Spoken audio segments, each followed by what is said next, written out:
Good afternoon. I'm Christine Miller, Executive Director of the Utah State University Honors Program, and it is my pleasure to welcome you all, students, alumni, faculty, administrators, staff, friends, and community members, to the 46th Annual Honors Last Lecture. A special welcome to all you students who are here today actively taking the Honors Dare to Know.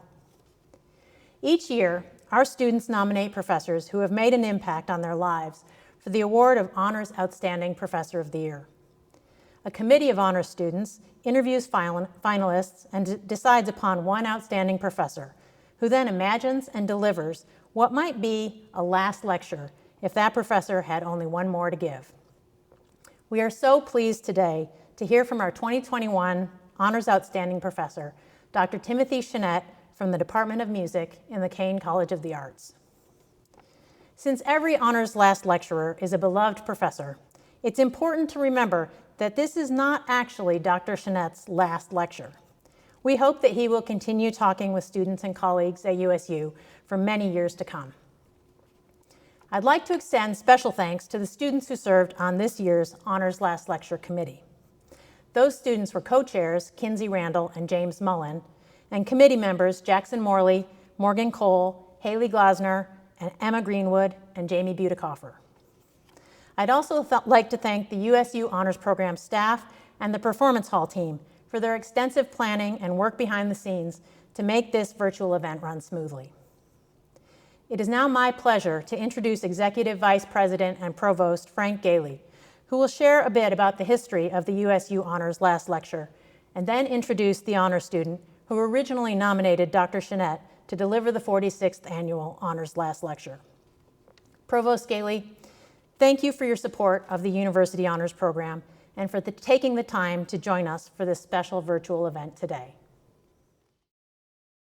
Good afternoon, everyone. Thank you, Chris. It is my pleasure to be here with all of you today to support the 46th Annual Honors Last Lecture.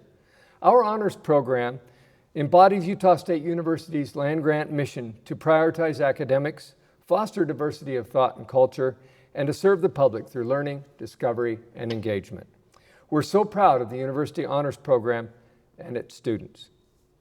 The last lecture is the Honors Program's annual celebration of the world-class teaching and research that sets USU's faculty apart. Each year since 1976, honors students have nominated and interviewed professors who have changed their academic lives in fundamental ways. We are delighted today to hear from Dr. Tim Chenette as the Student Committee's selection for the 2021 Honors Outstanding Professor. Because this event is fundamentally student-driven, the Honors Program has asked an honors student to introduce Dr. Chenette today. It is my pleasure to introduce Megan Hatfield, who nominated Dr. Chenette to deliver this year's Honors Last Lecture. Megan is a second-year honors student from Boise, Idaho. She studies music education with a choral emphasis. She also works as a resident assistant on USU's South Campus. After graduation, Megan hopes to teach high school choir in the Treasure Valley. In her free time, Megan enjoys playing board games, reading, and finding new music. Please welcome Megan Hatfield, who will introduce today's speaker. Thank you, Provost Galey. I'd also like to take this opportunity to welcome all of you to the 46th Annual Honors Last Lecture, and I'm excited and honored to be here with you today to introduce the 2021 Honors Outstanding Professor, Dr. Timothy Chenette. Dr. Chenette teaches music theory and aural skills in the Kane College of the Arts at Utah State University. His research has focused on improving aural skills instruction through a better understanding of the brain and a quest for broader accessibility. He's particularly happy when he gets to work with student co-researchers, and he is currently working with a team of students to study how musicians learn to identify chords by ear. In his free time, Dr. Chenette enjoys gardening, hiking, and spending time with his family. My first interaction with Dr. Chenette was an email conversation. I was asking him if I could retake Theory 1, even though I had already tested out of it. Since I did not think my understanding was solid, I wanted to see how another teacher would approach the subject. He told me that he had never heard of anyone regretting taking his class, and I, for one, did not regret it. In fact, taking his class was quite possibly the best decision I could have made that semester. I didn't know how much I would learn going in, but Dr. Chenette worked hard to go beyond what you would see in a normal music theory classroom Theory is the thing that most musicians dread, but he created a curriculum and made it incredibly engaging and meaningful to the life of every student in the class. There was not a single day that I did not leave that class feeling better than when I had gone in. Whether it was dressing up in as many wrong ways as he could for a video that illustrated how voice leading was like fashion, analyzing Hamilton and rap, taking an entire class period to go over the top 10 Billboard songs and the music behind them, teaching us the basics of beatboxing, talking about opportunities to do undergraduate research, showing us research on how repetition can create music, giving extra credit for attendance of outside lectures, or pointing out the biases that exist in music. Dr. Jeanette made sure that every class period connected to our lives far beyond the classroom. There was never a time where I saw Dr. Jeanette shy away from hard conversations. He speaks about racism, ethnocentrism, gender norms, and privilege, and works to use examples that show a wide range of musicians rather than just the most popular white men. He one time talked to us about how procrastination does not make us bad people and is often based in a fear of failure, and specifically offered his time to get us past the first steps. He takes time to answer numerous questions and gives so many opportunities for every student to succeed. There was a class where he took time to talk about how we can all do hard things, even if we can't do them yet. He made sure that when we started to hit the hardest point in the semester that we knew we were all in it together, even if we were all tired. I learned so much more than just music theory in his class, and now as a part of his oral skills class, that trend is continuing. Not only does he want us to be better musicians and people, but he cares a great deal about where we are now.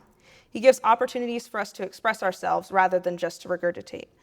He clearly cares so much about the subjects and the students that he teaches, and from the students I have talked to, he makes us care more too. I feel blessed to have the opportunity to learn from him for so many semesters, and I'm excited you all get to have a glimpse of what it's like learning from him because of last lecture. Here is Dr. Tim Jeanette.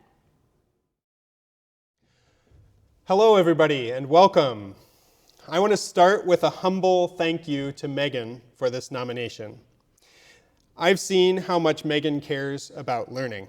This is a student who, as you heard in her introduction, tested out of my course and took it anyway to solidify her knowledge and get another perspective on how to teach the information herself, who writes all of her teachers' thank you notes, who does not shy away from asking questions about class material, even when it won't affect her performance on assignments, and who took the time out of a hectic first-year music major schedule, trust me, music major schedules are awful, to thank a teacher with an award nomination. It's truly an honor to be nominated by such a student. Okay, so I like to start my classes, as all my students know, by having people stand up and do a little bit of singing. So it focuses our minds a little bit, it gets our blood going, and it gives us an embodied or kinesthetic experience of something that we're going to be thinking about for a while. So if you're able, while I walk over to the piano, I invite you to stand up and join me. Okay, so we're just going to take a pitch here. Okay, I'm going to have you sing two notes, and they are just do, do. You can do, lu, whatever's comfortable for you. I'll go lu, let's say. Lu, lu. With me, please. Lu, lu. All right, I'm going to add some chords underneath it just to make it a little nicer. Same two notes, starting here. Here we go. Lu, lu. All right, I'd like to make that a little bit more expressive. And the way we're going to do that is we're going to actually hold that first note a little bit too long. So the chords are going to change, but we're going to hold on to that note just a little bit longer before we resolve it. So again, it's going to be something like lu, lu. Okay, try it with me here. Lu, lu.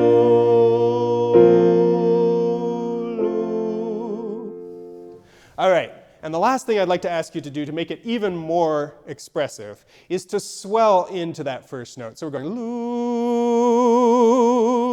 lu. We're coming back a little bit on that second note, really bringing out that clash against the second chord. So here we go. Start quiet and swell. Lu, lu.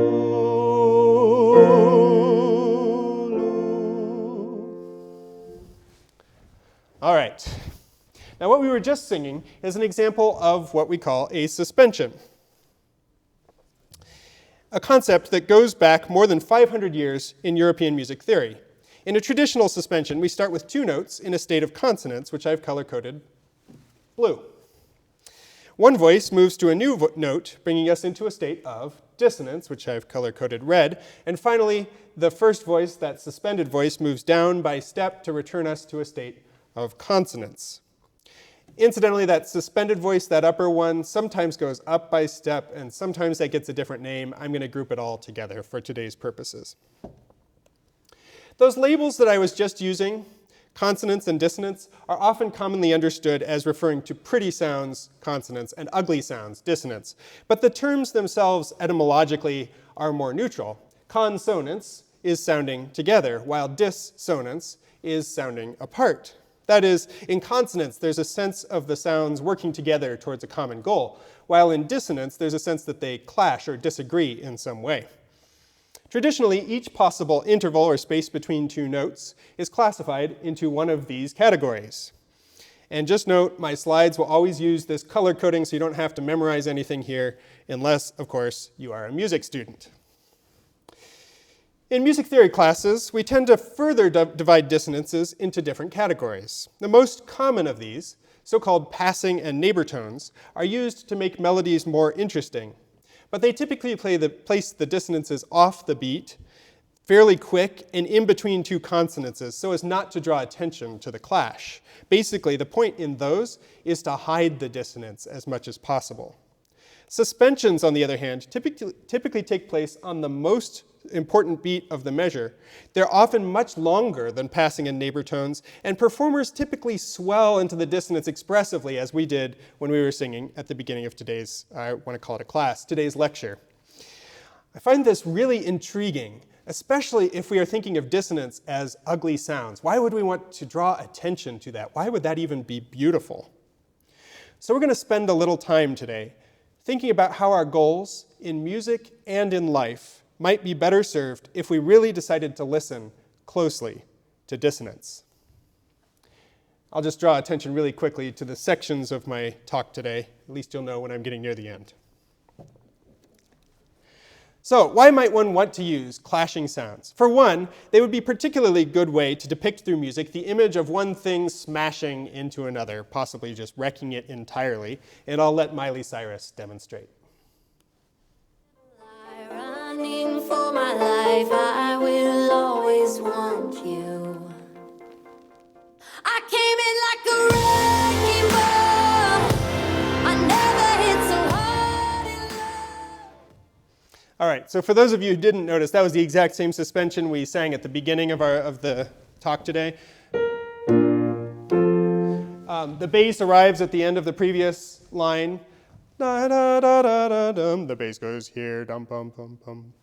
She comes in an octave above, that's a consonance. I came in like a, and then the bass moves, turning her into a dissonance, and then she comes down by step, wrecking ball. We get that nice attention to the dissonance. Let's hear this one more time. And apologies, I'm going to use whatever tools I can in my PowerPoint to sort of draw your attention to the right moments. Sometimes that'll be notation, sometimes it won't. I'll just use whatever tools make sense at the moment. Running for my life, I will always want you. I came in like a wrecking ball. I never hit so hard in love. But dissonances, with all their clash, have long been understood to be at least potentially beautiful. In 1558, music theorist Josefo Zarlino wrote, "Although these dissonances are not pleasing in isolation, when they are properly placed according to the precepts to be given, the ear not only endures them, but derives great pleasure and delight from them. A dissonance causes the consonance which follows it to sound more agreeable. The ear then grasps and appreciates the consonance with greater pleasure." In other words, to Zarlino, dissonance is beautiful not for its own sake, but for its relationship with consonance, and, interestingly enough, the other way around too. It's fine to just sit and listen to a bunch of consonances. It's probably reasonably pleasant, but it might get boring pretty quickly. Dissonances add interest, and when we've passed through those painful dissonances, the return to consonance is that much more satisfying. There's a pretty intuitive connection to our lives here. I suspect many of us have found that when we address difficult issues, our lives can have more meaning. This makes me think of arguments with my late Grandpa Bob. I'd nearly always visit him on the way to and from college, and at nearly every visit, because he was totally wrong about politics, we'd get into knockdown, drag-out arguments about politics. But when Grandma Joe told Grandpa it was time to stop, or more realistically, about 20 minutes after she told us to stop, we'd reaffirm that we love each other, say goodnight, and return to a state of consonance. Frankly, despite the clash of those arguments, those visits were more meaningful and satisfying than the ones where we avoided arguing. On those latter occasions, I'd experienced consonance the whole time. We were working on the same goals. But I'd find myself wondering if we were really connecting. Of course, it wasn't the clash alone that was important, neither was it our working together, but we were dedicated both to being heard in this difficult issue and the consonance that follows. Turning back to music, this relationship between dissonance and consonance is particularly apparent in the Moment musical, opus 94, number 6, by 19th century composer Franz Schubert. Right from the beginning of this piece, we get groups of 3 chords, and in each case, the first one prepares the dissonance. It's that first blue square. The second one is dissonant, and then the third one resolves the dissonance. Now, this is played on the piano, so in this piece, it can't swell into the dissonance. So instead, what pianists do with suspensions is they re-strike the note at a louder volume. So instead of da, da, it's more like bum, ba, da. It gives much the same impression. That, of course, draws the attention to the dissonance, much as our swelling did, and helps make that third chord even more pleasurable when it comes. And I'll annotate the first of 2 phrases in this excerpt, but the second one works very similarly.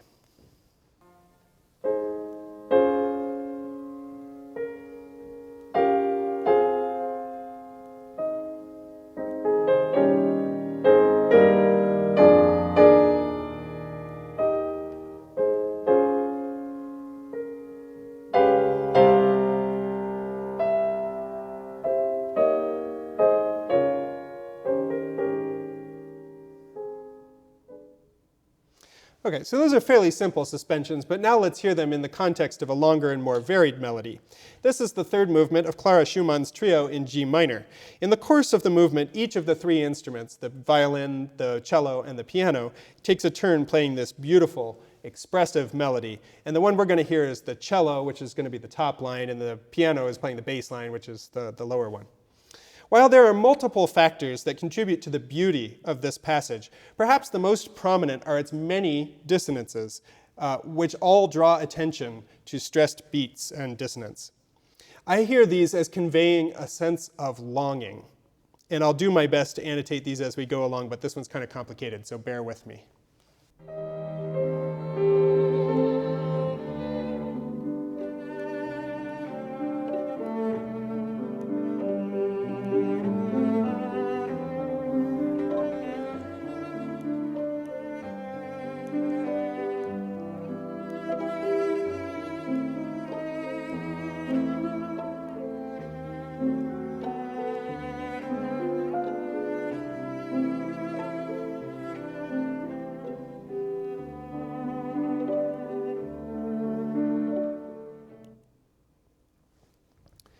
Picky music majors among you may have noticed that last one is a consonant suspension. Again, we don't need to get too much in the weeds here, so let's just move on.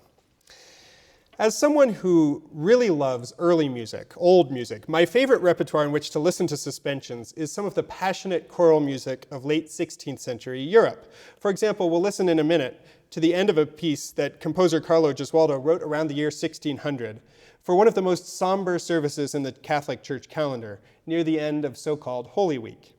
This passage sets a Latin version of the text, "By his wounds we are healed." The first passage, the "by his wounds" part, is actually very strange. There's a lot of dissonance there to portray the idea of wounds. But it's so weird for its time, I'm going to kind of gloss over that a little bit and focus on the second section. We are healed.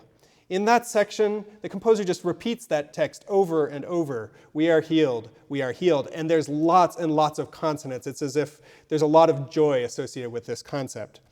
But there are also a few suspensions in this passage, and that combination of all of this consonants with just a few really sharp dissonances gives me a sense of catharsis or relief. Now, this is a many-voiced choral piece, and it's going to be too hard for me to show everything in detail in the PowerPoint, but I will at least point out the last suspension in the passage. You may hear a couple earlier on if you hear a high voice going, da-dum, that sort of thing. But I'll point out the last suspension of the passage right before the resolution of the last chord.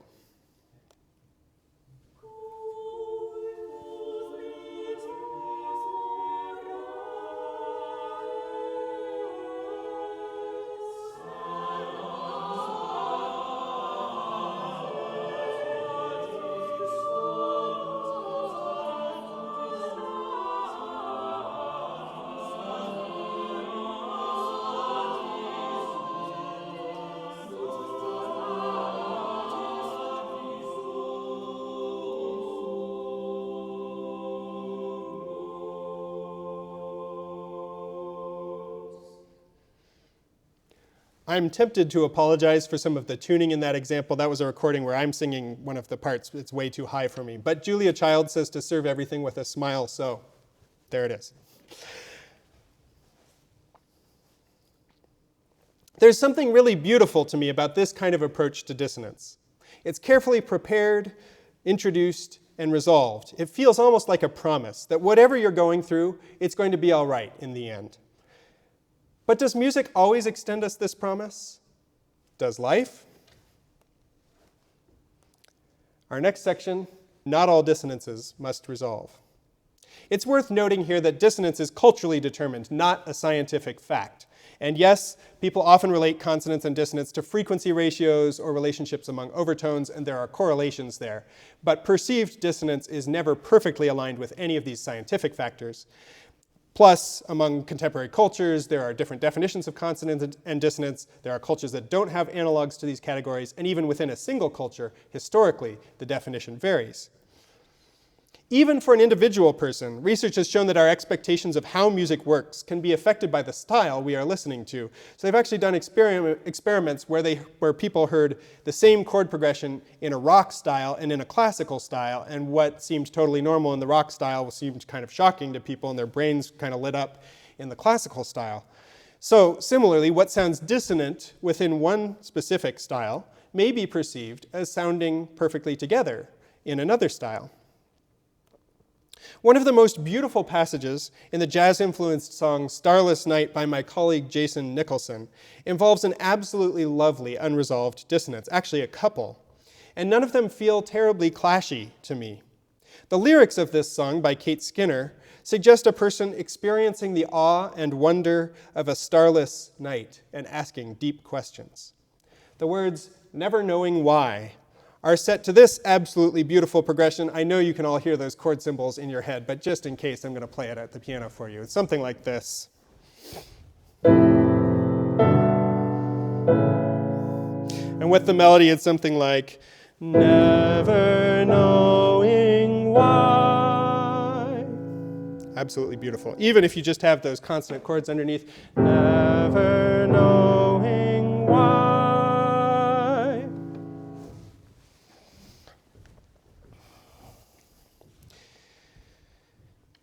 This progression both starts and ends with intervals between bass and melody that classical music theory would consider dissonances.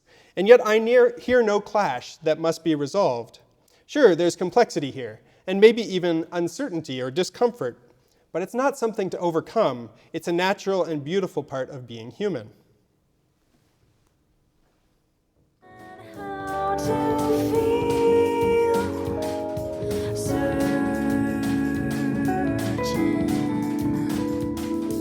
never knowing why, never knowing how.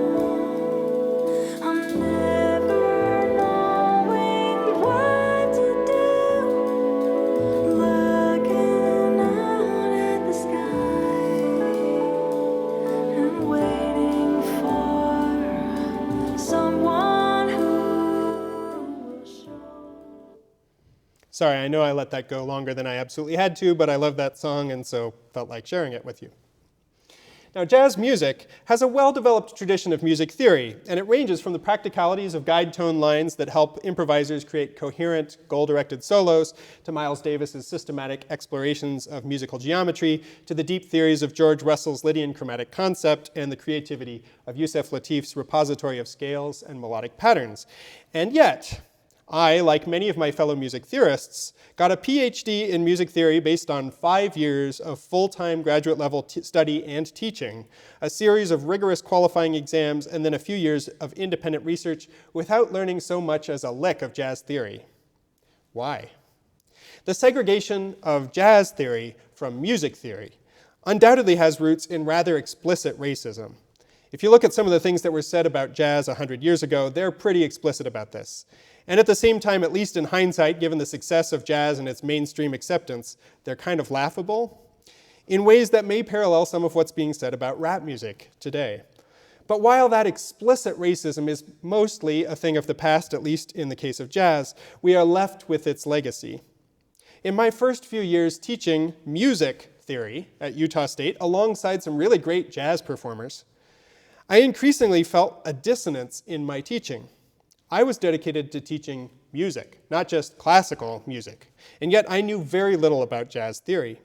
I can even recall specific moments when I felt wrong giving specific students a bad grade. For example, I remember teaching the diatonic modes, which are a set of very colorful scales, in the traditional music theory fashion, applying them to 20th century music by Maurice Ravel, Claude Debussy, and Kaya Sariaho.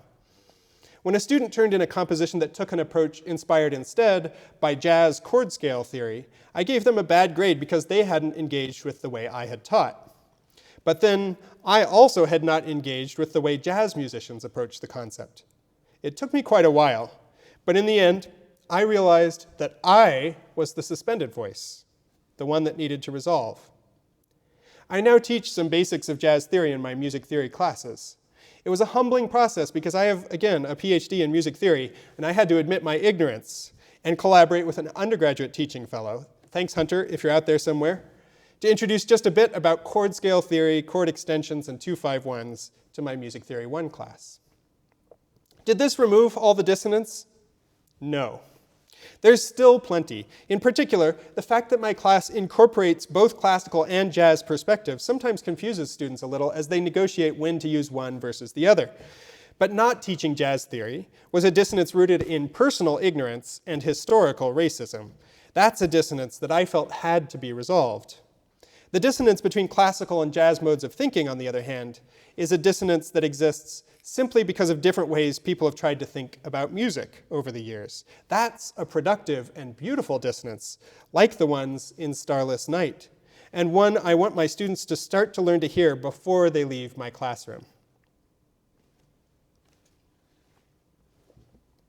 In fact, once we start opening our ears to dissonance, we start hearing it everywhere. Let's go back to that choral piece by Carlo Gesualdo, and here finally is the notated score and also kind of an explanation of why I wasn't annotating it earlier. That's a lot to pay attention to.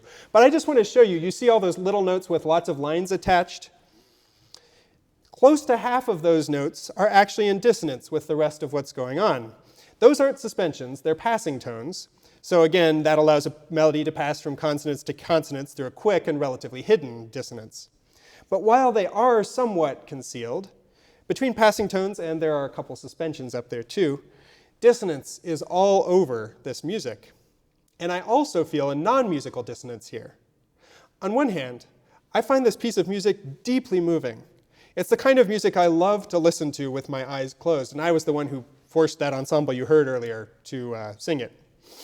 On the other hand, Gesualdo the composer was probably quite a misogynist, and he verifiably murdered his wife and her lover in a rather ghastly fashion.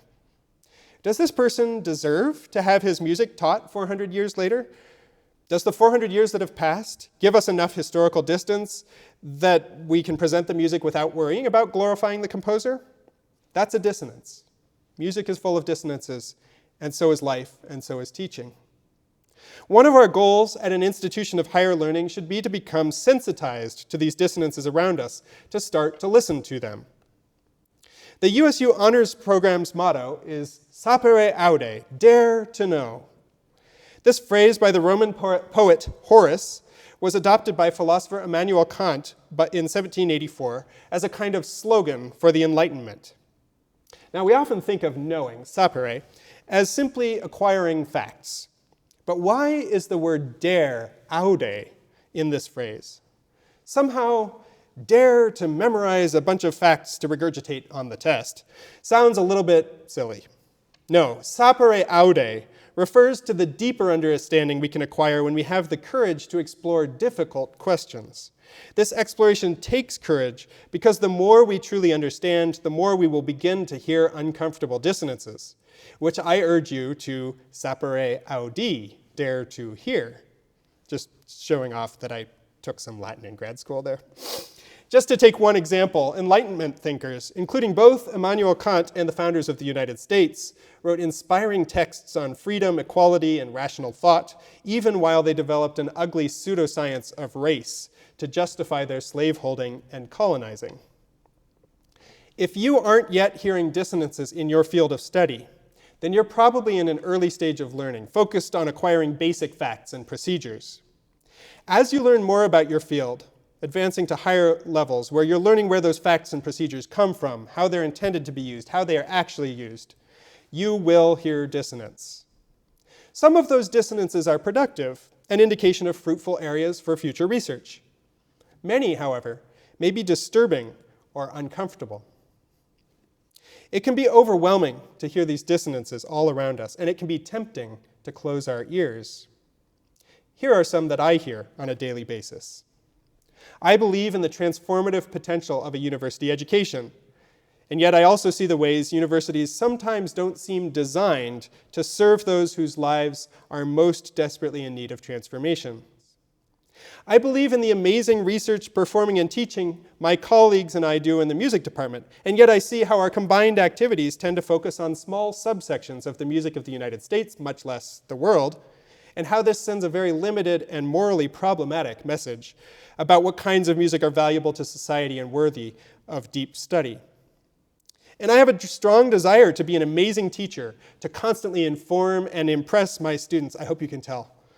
But this dissonates against the need sometimes for my job just to be my job, letting me have more mental space for self-care and time with those I love. These are just some of the dissonances that I hear in my work, and there are more in my personal life, my religious life, and beyond. It can be exhausting and overwhelming to train one's ears to hear these constantly.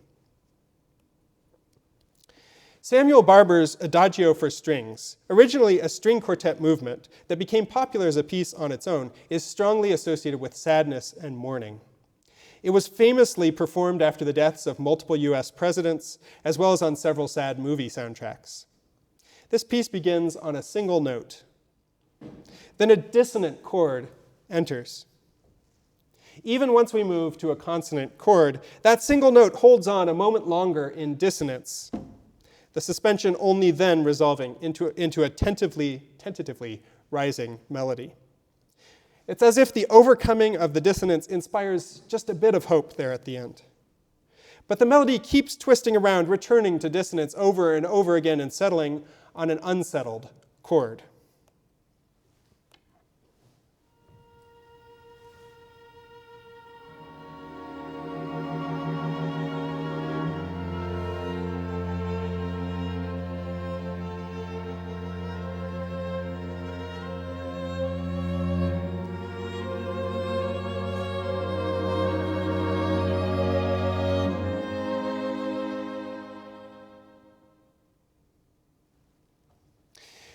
The rather long piece builds from there to a very emotional climax. And after that climax and a big silence, the opening melody and dissonance return. And though the dissonances again resolve, as we heard and saw there, they again end on an unresolved chord, seemingly unable to find the strength to return to that original hope.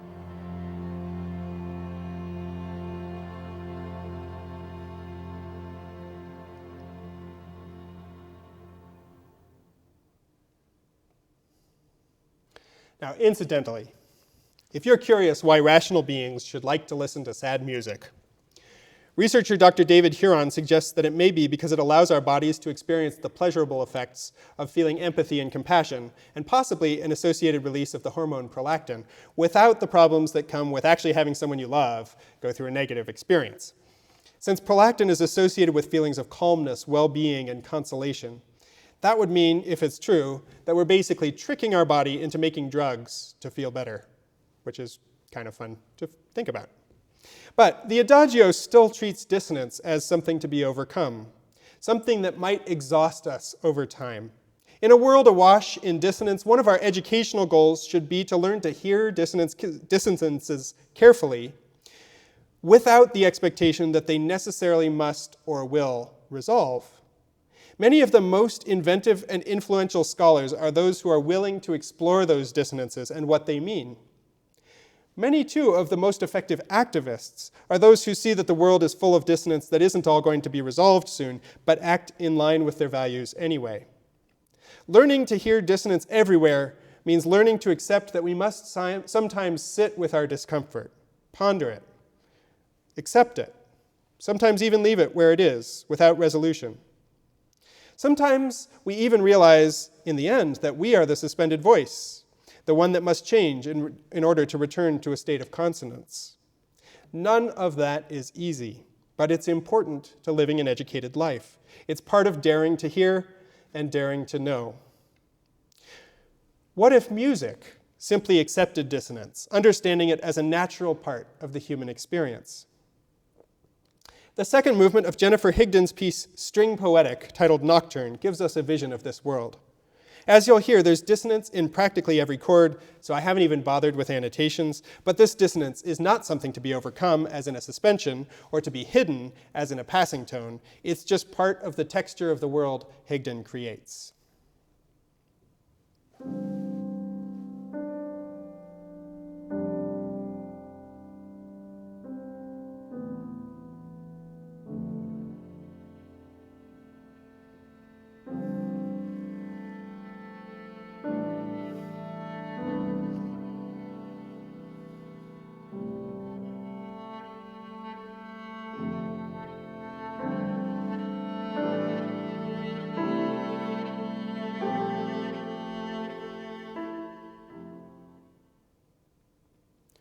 Or take the second movement, Saraband, of Caroline Shaw's Pulitzer Prize-winning composition, Partita.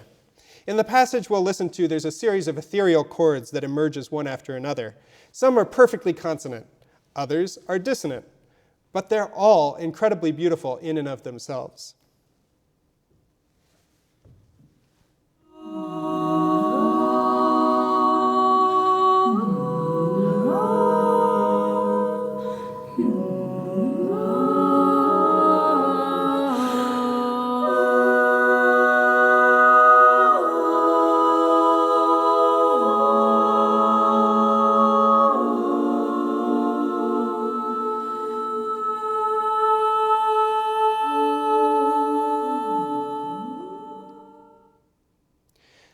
This approach to dissonance resonates with me. My mind is constantly thinking of all the things I have to do and how nice it's going to be once I finish all those tasks, let's say finish delivering the last lecture, and can really enjoy the things that I value. But once you teach yourself to think like that, it's really hard to turn it off. It's hard for me to enjoy the moment because I'm always thinking about my to-do list. Of course, when one project is done, though, there's always the next one waiting. And since that mythical state of doneness never arrives, it's hard to give myself permission to enjoy any particular moment. Now, I wonder how many of you, especially the honors and music students and fellow faculty that I presume are my main audience tonight, identify with this dissonance.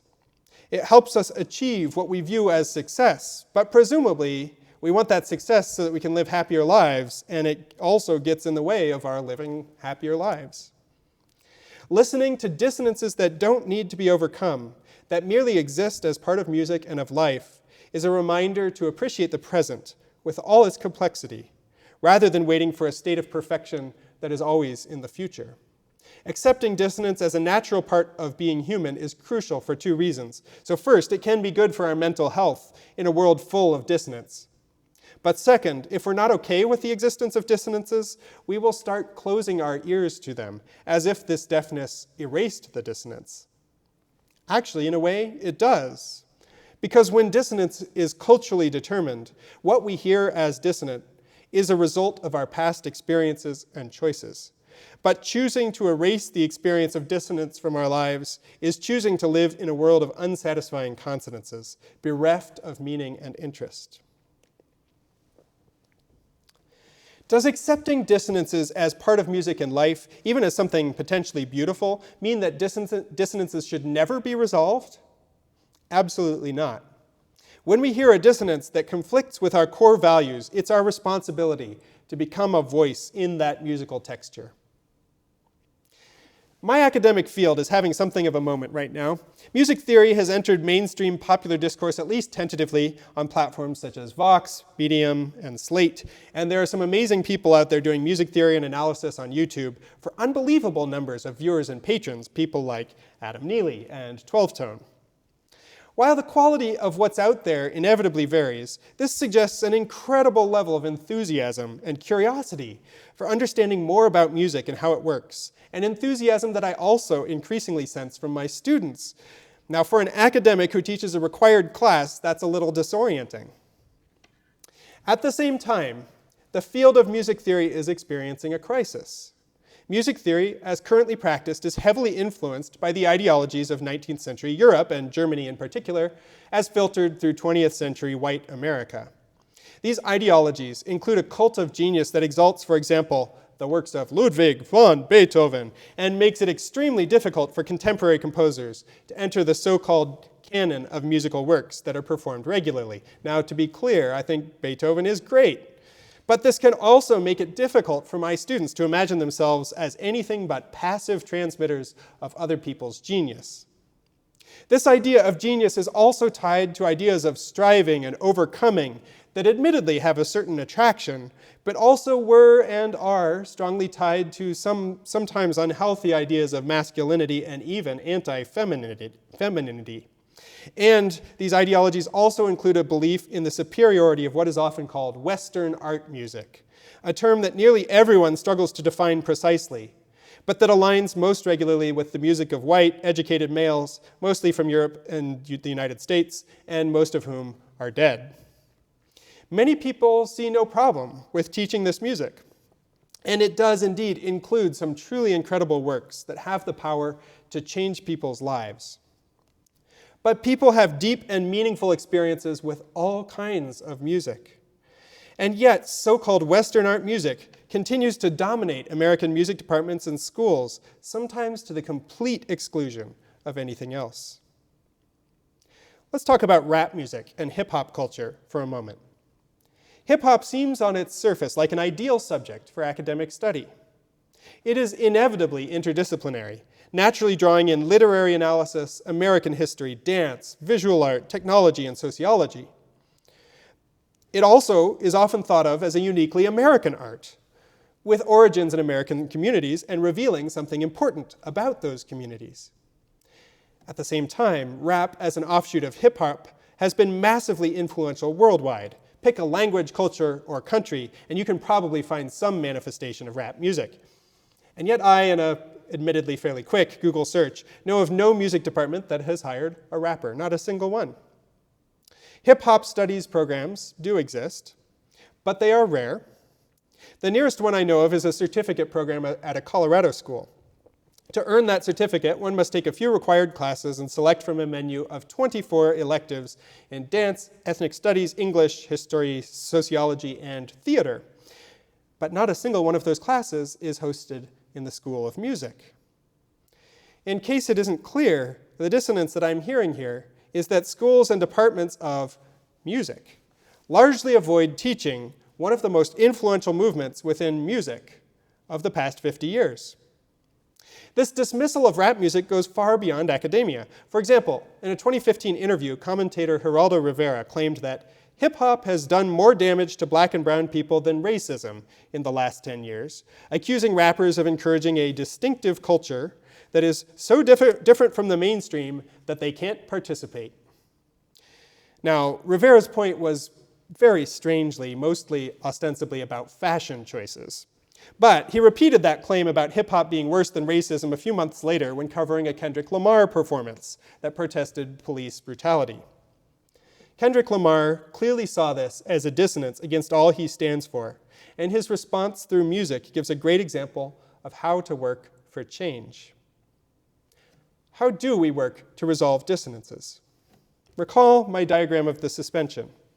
In the end, the suspended voice must move to return us to a state of consonance. But we don't even hear it as a dissonance until the other voice moves to sound against it. A thing cannot be dissonant on its own. Dissonance requires two objects or ideas at cross purposes. We may consider something morally wrong, But until someone moves into dissonance against it, and until that dissonance is strong enough that it cannot help but be heard, that thing is allowed to remain the way it is. Moving into dissonance against something is uncomfortable. It feels like it's us that's creating the problem. But it's our best way to signal that something must change, must resolve. Moving into dissonance is exactly what Kendrick Lamar does in his 2017 response song, DNA. In this song, Lamar raps about the experiences and qualities that have shaped him into who he is. But halfway through, Rivera's words show up in a sample, and the rapper's attitude and the whole attitude of the music changes to one of complexity, anger, brilliance, and dissonance. Now, this change seems to define the song for many critics. The first 2 minutes of the song are clearly in what musicians call 4/4, so that means we could count along to it something like 1 and 2 and 3 and 4 and 1 and 2 and 3 and 4 and loyalty got royalty inside my DNA. So that's how it begins. Right before Rivera's quote, however, triplets start showing up. Now, triplets are where we get 3 notes in the amount of time we'd normally expect 2, and that gives us a sense of rhythmic dissonance. These appear first in a background noise under the word loyalty. The Rivera quote to me kind of sort of evokes a triplet in its first 3 syllables. And then a background Kendrick Lamar mixed pretty low starts rapping in bursts of triplets. These background triplets of rapping and the background noise triplet occur more and more often, as you can see here, until the moment where foreground Lamar raps 2 complete measures of constant triplets. This is my heritage, all I'm inheriting, money and power, the maker of marriages. So no longer 1 and 2 and 3 and 4 and, but 1 and a 2 and a 3 and a 4 and a. At the time that the drop hits, and that's at the very end of this line, I've notated 12/8 as a time signature because this meter has been well established and Lamar no longer needs to hit every triplet 8th note. Because I hear that new 12/8 meter as the new consonants, I've no longer highlighted the triplets in red in the section that follows. Let's listen. And that's a riff from the Peter's case. The reason my power's here. Salute the truth and the prophecy. I got loyalty, got royalty inside This is my why DNA. I say that hip-hop has done more damage to young African Americans than racism in recent years. I never got my DNA. This is my heritage, all I'm inheriting. Money and power, the Mecca emeritus. Tell me something, you motherfuckers can't tell me nothing. I'd rather die than to listen to you. My DNA not for imitation. The new meter of the song is surprising and conceptually dissonant against what came before. But there's also tons of what we might consider rhythmic dissonance in this section. I'll only highlight a few prominent examples here, but for one, the drum machine largely, though not entirely, remains in the old meter, conflicting with Lamar's rhythms, thus requiring some of the 2s that I'm now highlighting with arrows. For another, the placement of the snare drum backbeat. That's on beat 4. Now, normally backbeats are on beats 2 and 4, so either there's a missing note in each measure, or maybe this is a halftime feel with an extra beat. Again, you don't have to worry too much about exactly what I'm talking about, but it's at least complicated. And finally, though Lamar always raps at the same speed in this section, so you see all those 8th notes, da-da-da-da, da-da-da-da-da-da-da-da, da-da-da. He's often grouping them with text stress and with rests in ways that conflict with the meter and sometimes even suggest a different meter. It's worth noting that Lamar apparently recorded the rap for this section before the creation of the beat. And then according to interviews, he asked producer Mike Will to make it sound like chaos. So the rhythmic dissonance clearly is no accident. Honestly, there's too much dissonance in this section for me to annotate it effectively, but I'd like to give you a moment just to appreciate that chaos.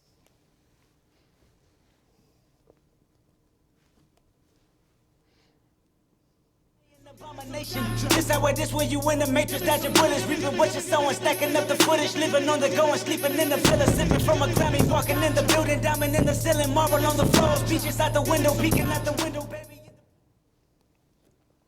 The song ends without a resolution to that rhythmic dissonance, and that seems appropriate, because the dismissal of rap music and the black experience that Lamar is reacting to, it's still out there. But in this song, he has musically and lyrically placed himself in dissonance against something wrong. Now it's up to the other voice, the suspended voice, to move down by step into a state of consonance. I'd like to take my last few minutes to ask you to consider your own experience with dissonance. Chances are good that as a fellow human being, you have experienced uncomfortable dissonances. You may have found yourself trying to ignore them, trying to pretend you don't hear them, or maybe you found yourself grumbling at them, wondering why they don't resolve. I'm going to ask you for a moment to hear those dissonances around you, in your personal life, in your relationships, in your studies, in your worldview, in your goals, in your dreams. I'm going to play a little bit of background music, but I really want you to consider some dissonance from your life, or even several. What creates that dissonance? Why is it important to you? Does it need resolution, or can it simply remain where it is? Are you the suspended voice that needs to change? Just listen.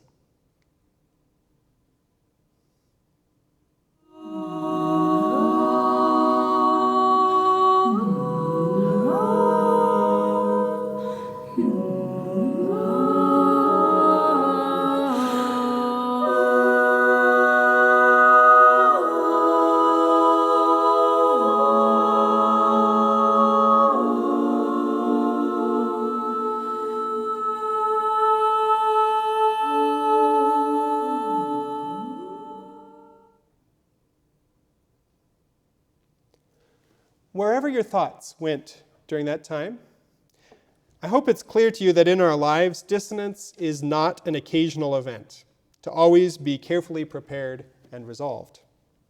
We are awash in dissonance, musical and otherwise, all the time.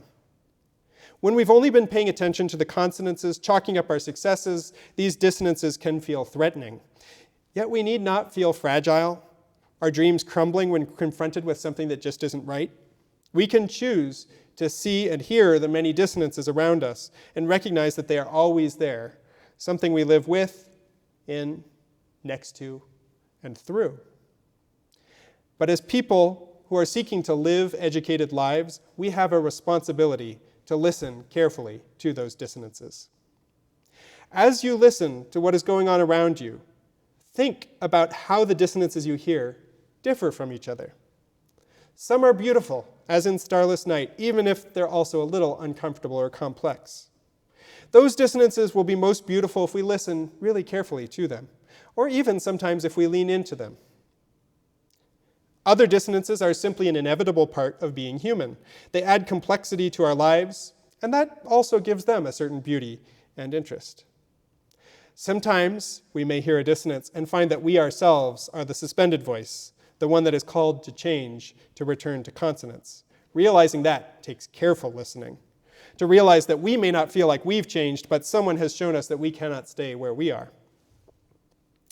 And there are other notes we may hear in our lives that if we are truly to live our values, simply cannot stay where they are.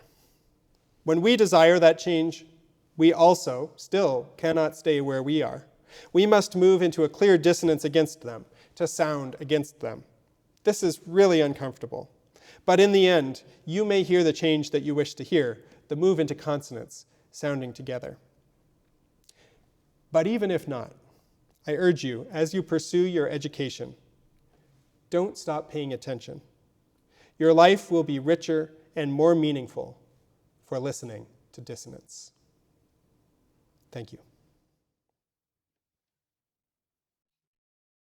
Good afternoon, everyone. I'm Dr. Christopher Scheer, a professor here at Utah State University in the music department with Dr. Chnett. And I'm pleased to welcome you all to the live Q&A part of Dr. Chnett's last lecture. First of all, I'd like to thank him for a rich, nuanced, and provocative talk, which I know people in the audience will have many questions about. So if you do have a question, you can use the Q&A feature here in Zoom, or you can just put your question into the chat box, and I will relay that to Dr. Chnett. But since I get to be moderator, I'm going to take moderator's prerogative and ask the first question, which is to Dr. Chnett. Why did you choose to talk about dissonance today? What inspired you to take on this topic and look at it in such a wonderfully varied way? Okay, well, Hi, everybody. I guess I should just double check if nobody can hear me. Hopefully things will start showing up in the chat very soon. But in any case, thank you for asking, and thank you all for being here. Oh man, I've been thinking about very little other than this lecture. Sorry, I shouldn't say that in front of my students for quite a while, and it's going to be quite a relief to have these ideas out there in the world. I was thinking about dissonance a lot last year, and of course that's largely because of the pandemic. So when the honors committee that selects the person to give this lecture approached me and asked, well, what would you talk about if you were chosen for this? I thought immediately of the experiences that I was having right at that moment. In the middle of the pandemic, on the one hand, things were going great. So I didn't lose my job. Obviously, my spouse didn't either. We even got some of our best teaching evaluations ever last semester, which is crazy since we were teaching on Zoom. But at the same time, we were incredibly stressed out, taking care of kids 24/7, and all the other stresses that come with Zoom teaching and the lack of like emotional connection with students and things like that. Also the differential effects of the pandemic on different people. So we were fine financially, but other people in our neighborhood, we saw them lose their jobs, lose their homes, things like that. So I was just really thinking about dissonance. So when the committee approached me, this is what came first to mind. It was really just out of my experiences. And I felt like there was an opportunity to connect it to something that I knew from music, which is great. One other dissonance that I was experiencing last semester. So I talked a little bit about rap there at the end, and I feel like that's such an important area to engage with an important part of the Black experience in America. But also, sometimes I wonder, why is Indigenous music relatively absent from contemporary, mainstream, conservatory-style music instruction? I'm going to learn about Shoshone music. And of course, the Northwest Band of the Shoshone is the tribe that has traditionally lived in Cache Valley, among other places, and still many of them live in this area. As I have been educating myself about that, I encountered more dissonances because there are people who feel like Shoshone music needs to be taught, including by white guys like myself, so that there are people out there who can keep that tradition going. And there are other people who say, no, look, people like me cannot understand the sacredness of that music. And so bringing it into a classroom and pulling it apart and like looking under the hood and seeing what makes it work is counter to everything that music stands for. And so I actually haven't incorporated that music into my classroom yet because I don't feel like I understand that dissonance enough. I need to listen to it more before I incorporate it. But anyway, just giving a bunch of examples of the kinds of things that were on my mind when the committee approached me, and yeah, ever since then as well. It's wonderful how yes, the things that you've been experiencing kind of serve as the inspiration to not only for this talk, but as you continue to reevaluate dissonance as you move forward. We have a question from Tyler Black in the Q&A. As you prepared for your lecture today, how did it affect how you responded to dissonance in your life? So how is this lecture going to affect you going forward, I think? That's a great question. Okay, so I also felt very anxious during the pandemic, and so that was another dissonance that I was experiencing. And so I actually saw a therapist for the first time ever in my life, which takes some strength. So anybody else out there who's doing that, more power to you. But one thing that I learned in doing that is that you probably can't get rid of those whatever thoughts are creating the anxiety. It's all about how you respond to them. Do those thoughts control your life, or can you distance yourself from them? And I feel like the same thing can be useful in dissonance. If we understand a dissonance, if we hear about a dissonance that has, huge importance for daily life, such as some of the elements of race that I talked about in the lecture, it's really tempting to just react emotionally and try to do something right in the moment. But the more that we can consider that issue, the more we are going to build the inner strength to work with it. And maybe this is just very personal. I saw a connection between that and the way that I was working with a therapist on those same kinds of issues. So anyway, these things have been on my mind for a long time, so I'm not sure that it's going to be a huge impact on my life to have articulated so many of them, but it was a reminder to me that as I think about dissonances in my life, I don't have to get anxious. I can act, sure, but I don't have to get anxious about every single one. I can consider them, I can act, I can do those things without worrying about the control that they influence over my life. Excellent, thank you. We have another question from Megan Ferrara, and I think you kind of answered part of this already, but I'm going to ask it anyway in case you wanted to add anything. I appreciated the discussion on resolving dissonance and asking ourselves if we are the dissonance that needs to be resolved. What steps can someone take to work at resolving those dissonances? Do you have steps that guided you personally in this process? That's a great question. I think that if you are listening to dissonances carefully for long enough, you will hear when you are a dissonance, when you are the voice that needs to resolve. I know that was true for me in the case of incorporating jazz theory. And I hope it's okay if I mention that Dr. Scheer and I have discussions all the time about these kinds of issues in curricula. And whenever one of us, either of us is, thanks for the confirmation there. Whenever either of us is reacting defensively, that is a good sign that we realize a certain amount of, like, we might need to change. Anytime you see someone being defensive, they are probably defensive because they actually agree with whatever criticism has made them defensive, and they're worried about that. So defensiveness is a good sign that you might need to consider change.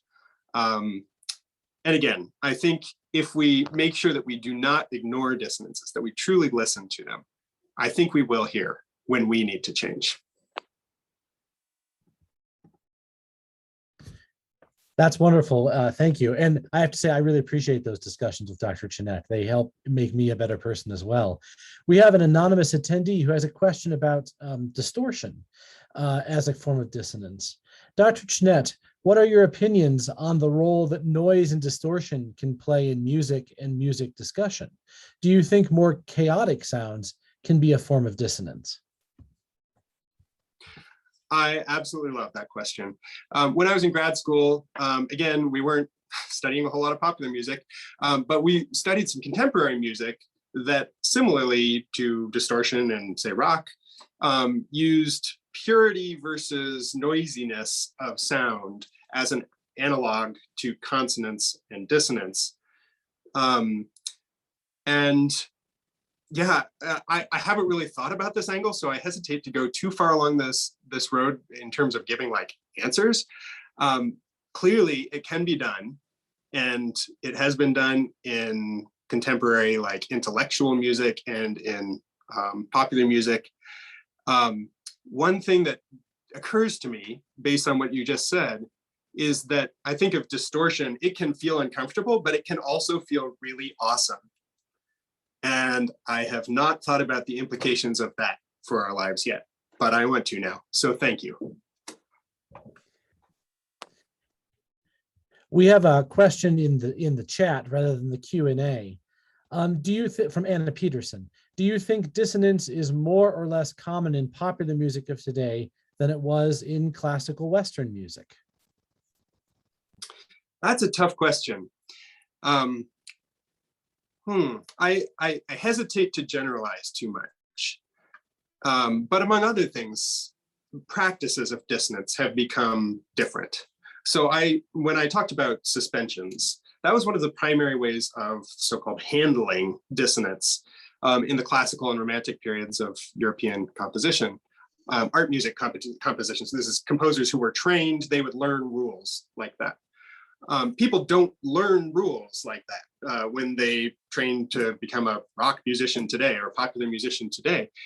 They learn plenty of things about being a popular musician. They're not that kind of rule though anymore.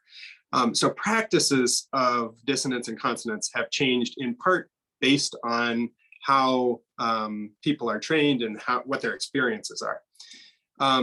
So I'd say it's different. I'm not sure that I could quantify more or less. Sometimes, sorry, I was going to an end there and you may have hoped that I was about to stop talking, but one last thought on that, which is that the way melody and harmony relate in contemporary popular music often divides them into kind of separate strands. So as long as the melody has a sense of consonance within itself, so say it uses a pentatonic scale or something else that gives it a certain amount of coherence, or it's approaching a goal note in a coherent way, as long as the harmony is doing the same, we're totally okay, even if they seem to clash, like if you stopped the music right then. So again, that's just another example of how handling dissonance has changed.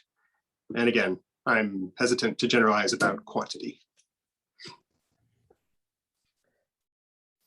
We have so many wonderful questions and not a lot of time left, probably time left for one last question.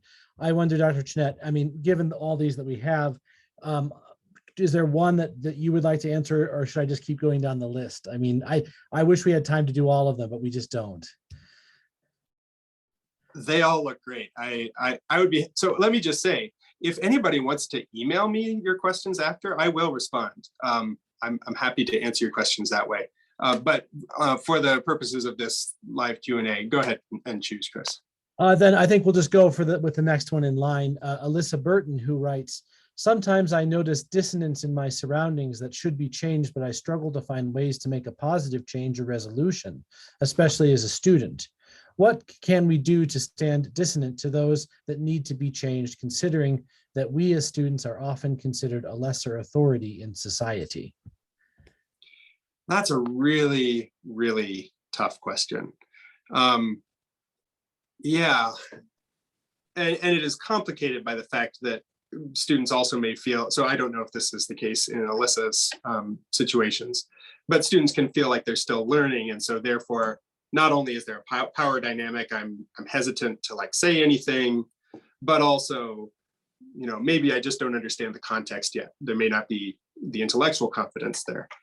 I think it's really important for people, so this is getting well outside my specialty, but as somebody who believes in the importance of hearing these dissonances, I think when you're in a position of power, we have the responsibility to be the person who's moving into dissonance. And so people like me should be doing that sometimes. When we are not the person in power, we don't have that same kind of responsibility. With great power comes great responsibility. We all know that. But we can still have conversations about those dissonances, and they can be phrased as, I want to learn more about this dissonance, as curiosity. And those kinds of conversations can lead to change, sometimes less directly, in a way that doesn't necessarily offend people, because you just are genuinely curious. Why is something the way it is? Or why do these two things seem to conflict?